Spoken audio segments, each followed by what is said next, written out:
Welcome back from the break. You're still watching This Week, and I'm Somna Sambo. Now, the crisis in the Labour Party seems nowhere to be resolved as supporters of its presidential candidate in the 2023 general election, Peter Obi, under the aegis of the Obedient Movement, have disowned the party's recent decision to establish an Obedient Directorate within the party. Now, the Obedient Movement issued a disclaimer late in Abuja, shortly signed by some conveners who are saying that Peter Obi's movement continues to be bigger than the political party. And then, of course, some of the issues that have come on have generated controversy. The Obedient Movement said that one of the people who has been appointed doesn't deserve to be appointed at the moment, and saying that there needs to be a rethink about it. Well, Julius Abure, the national chairman of the party, has gone ahead to actually douse tension and rebuild confidence among stakeholders of the party. He has announced the formation of a directorate to coordinate the affairs of what he calls Labour Party Obedient. Now, the move to formalize the Obedient Directorate and integrate its members into the party structure has angered the Obedient Movement's leaders, who view the creation of the Directorate and the appointment of individuals without consulting Obi or the core movement as an overreach. And the group's leaders denounced the party's decision, saying it is an attempt to usurp the Obedient Movement's grassroots-driven force. Well, the inauguration has now gone ahead, and of course several issues have happened, and we will be having one of the leaders joining us right here to have a look at what exactly is happening within the party. Thank you so much for joining us at the moment. We have Maxwell Ngobehe joining us right here in the studio to take a critical look at it. Thank you so much. What exactly is at the heart of this controversy with your announcement, Marcel, actually?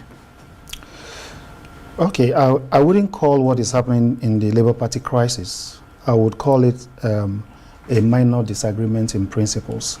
Okay. Now, and it's very important we use the right words, because within families, there are disagreements. You know, even husband and wife disagree and all that. But what is important is, in the midst of that disagreement, everybody should look forward towards a happy ending where everybody comes together to work. So if we move back to the beginning of the 2023 elections, where the time the Obedient Movement came about, there were a small group of people that came together. They don't know each other. We've never met each other. They came together and they raised money. We didn't have to talk to P2B or any candidate or anything. We just believed in him, and we believe that that's the kind of person we want to be our president. We believe his personality will give us the kind of country we want. So we came together independently and contributed money. I remember how much was contributed in lives. Each group contributed 400,000 each to raise money. I think we were like about 17 groups then. So we raised that money. That money was what we used to execute the first 1 million man march. I was the chairman of that committee. I was elected the chairman of that committee. Now, that group was made up of different support groups. So when we did the 1 million man march, we now realized that we would be more effective if we come together and form synergy. And that was where the concept of a coalition came on board. Even before that coalition was formed, crisis was there, but we managed it. I mean, where you have people of different political activities, you always have crisis. Exactly, minor disagreements and all that. But when you have people of different interests, you should expect everybody to, push in their powers. So an election was conducted and the coalition was set up. I was elected as the chairman of the coalition. The election happened in May, June. Within 3 months of my election and working with the Executive Council, we made that coalition a household name. We mobilized around the country, set up structures. Obedience now. The concept obedience. We made it a household name. Yeah. We mobilized among ourselves, raised our money. P2B wasn't involved. Even at a point where we're not comfortable with some stance P2B was taking, and we're telling him that, look, we don't really care. All what we're interested in, we want to put you in Aso Rock, and whatever it means for us to do it, we'll have to do it. So we're fairly very much independent, and we took that independent posture because we don't want anybody to take responsibility for our actions. We want to be responsible for our actions. But as we go down the line, we realize that there's need for synergy with the party. I was the one that made the announcement asking P2B to leave PDP and move into Labour Party when it was clear. You were one, because Yes. there were so many people actually if you check the video I sent you, if you check some of the video I sent you this morning, the information is that I was the one that made the announcement on Arise TV. I was in London when I was interviewed, and the next day P2B moved to PDP, and every one of us moved with him, okay? So that movement was strong under my leadership. So we realized that there was need for a strategic partnership. You can't, with the way the structure of this system is, there is no room for an independent candidate. So we have to run under a party. So when we left PDP, we moved into Labour Party. I have not belonged to any political party in my life. So this is the first time that this is the first time of me getting involved in this. I have all right, but we've now come to see this controversy. And then, Marcel, your announcement is generating lots of uproar, and some people are saying that the obedient movement should not be built around a particular party, or even having a directorate headed by someone like you. How do you feel? I mean, you are saying you are one of the very first people who built this movement. Now, people seem to be rejecting. And we've seen Julius Abure, the national chairman, going ahead to inaugurate it under a new name today, and you were the leader. Is there any political decision that you think people don't reject in this country? There's none. So the truth is that you do not expect to have, in fact, if you have 100% saying nay, you should look back and have a second thought. So it's normal to have disagreement, like I said. And let us be clear. One of the challenges we had in 2023 was the non-integration of the movement into the party. The movement was doing a lot of things that if there has been serious harmony, we would have made more impact. Okay. The first time I walked into Labour Party, I couldn't stay there. Into Labour Party office, I couldn't stay there. It looked strange to me because I was wondering, how can this be an office? There were millions of Nigerians out there that were ready to come and help, build their website, set up their systems, donate things, millions. But there has to be a pathway, because one of the challenges we had is that immediately it became a household name. Everybody started like being a leader. It's just like different kingdoms started. So nobody really knows who to deal with. A lot of people in diaspora was just putting names in different groups and different. So that synergy was needed. And during my tenure as the leader of that coalition, we had a strategic alignment with Labour Party under Abure then. And I could tell you the three things that we achieved. The first thing was we participated with the Labour Party to execute the voters' education system. Labour Party did past sponsorship, we did past sponsorship. So that was a synergy. The second thing was there was a harmonization exercise where our members integrated with Labour Party leadership, and we went down to states, to local governments. So we have our structure at national, states, zonal, local governments. We now integrated with Labour Party along that line, and it cascaded all the way down. That was synergy. The culmination of this synergy was when we now had the summit, the leadership summit at the International Conference Center, where the campaign office, the Labour Party and the obedient movements came together. Yeah, but people are saying that it was fine then during the campaign, but okay, so people are beginning to question the leadership is of Abure now, saying that, look, Abure has got himself into so much controversy that having the obedient integrated into the Labour Party's leadership led by Abure, it's not something that many people are comfortable with. And you would have seen Peter Obi's statement saying that, look, the obedient movement is bigger than the Labour Party, so he wouldn't advise that should happen. But why do you think Abure did not consult with Peter Obi before heading into such a conclusive decision? I do not think, as in this is my personal, I do not think there was no consultation. Because Peter Obi is playing to the gallery? No, I wouldn't say he's playing to the gallery either. There was an announcement from the party that they are going to do this, right? Like 3 weeks ago, it was in the news, right? Yeah. So I think that if there was any disagreement at that point, it should have been sorted at that level. That is one. Now, I have asked, and again, P2B is my role model, and I like his style of leadership.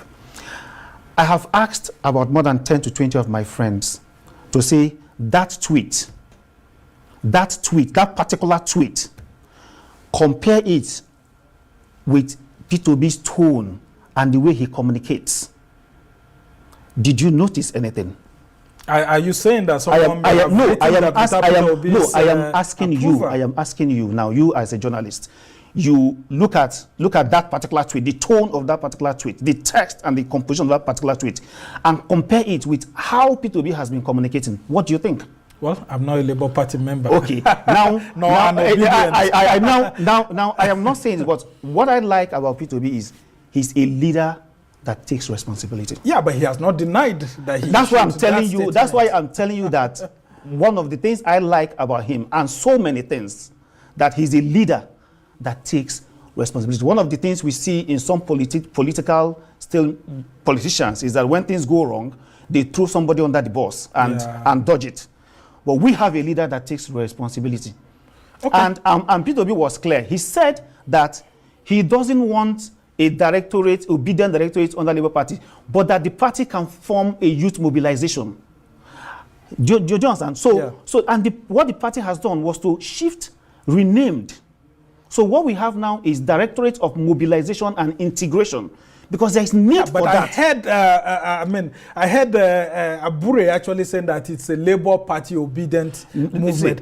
Just hold on. Okay. I want us to play out that. Okay. And of course, if studio people could actually just take us into what Peter Obi actually said. Julius Abure actually said during the inauguration of the directorate earlier on Saturday. Communication gap between the party and the obedient family. These gaps have given room for misinformation about the party and its leadership. The lack of information dissemination has given room for the ruling oligarchy in Nigeria to infiltrate the movement and is therefore used to negatively work against the leadership of the party. All right, Julius Abure there, the national chairman of the Labour Party, is saying that it looks like there's miscommunication between the Labour Party, the former presidential candidate who is now the leader of the party, and then, of course, the obedient movement. But I just want you to have a summary of what's going on.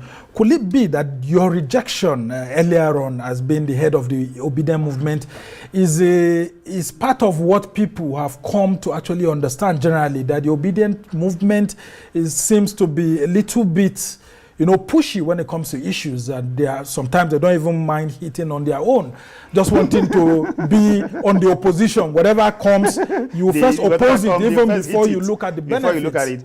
Okay, let us clear some areas, and I'm going to be very blunt here. We went through that statement and the people that signed it. Half of them are non-existent. The numbers are there, you can call them, and they will tell you they were never consulted.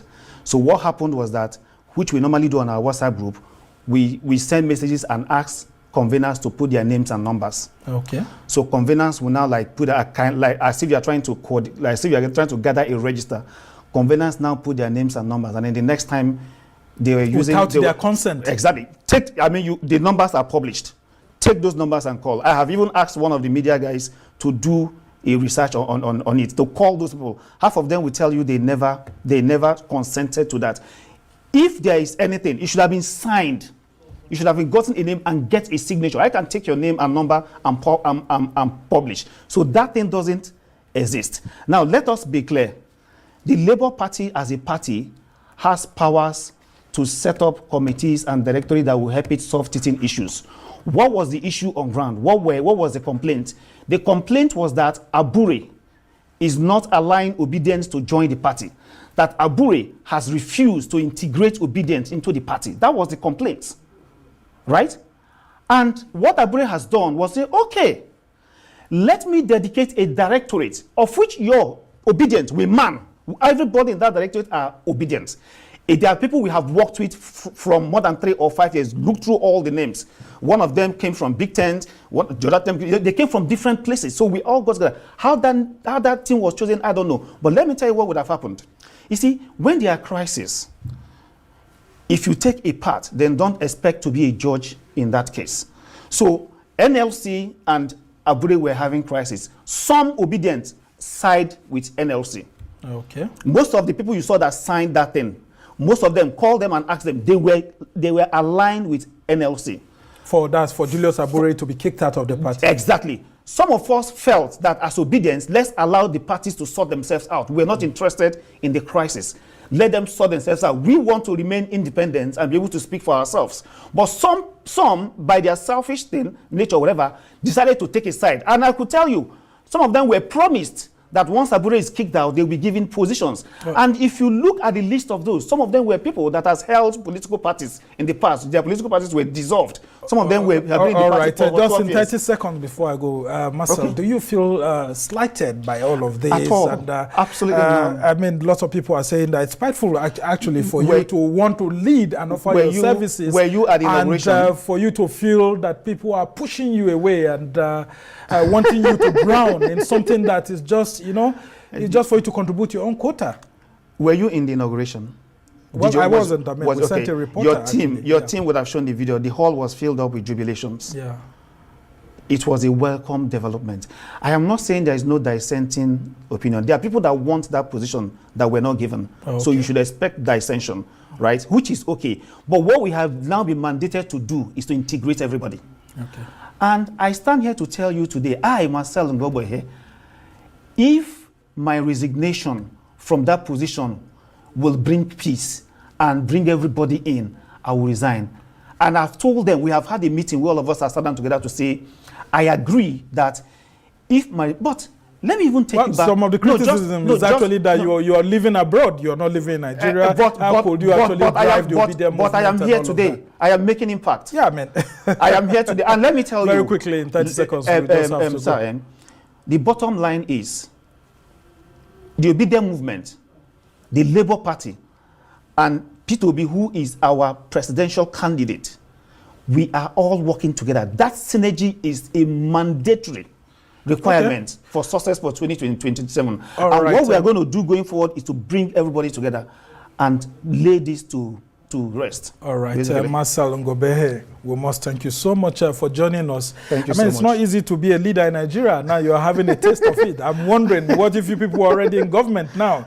You would have been seeing some of the challenges of governance. If you really want to make change in the country, you should be ready to take what it takes to make it. All right, we can only wish you well, but it's just that lots of Nigerians actually felt that Julius Abure was playing too much politics when he named it the obedient, whatever it is. Because what if the party also has a different presidential candidate in the future? The party has. It's good that it's been brought back to mobilization. The party in its convention has ratified P2B as a presidential candidate, and whether in Labour Party, we as obedient, because we moved from PDP to Labour, we will work for P2B. All right, we don't have enough time, but we must thank you so much for joining us to help clarify some of the issues in the Labour Party and the obedient movement, and of course with its former presidential candidate Peter Obi. That's the much we can take on this edition of This Week. Thanks to our production team here in Abuja, Lagos and London. Do join us same time next week for another exciting edition. I'm Summer Sando.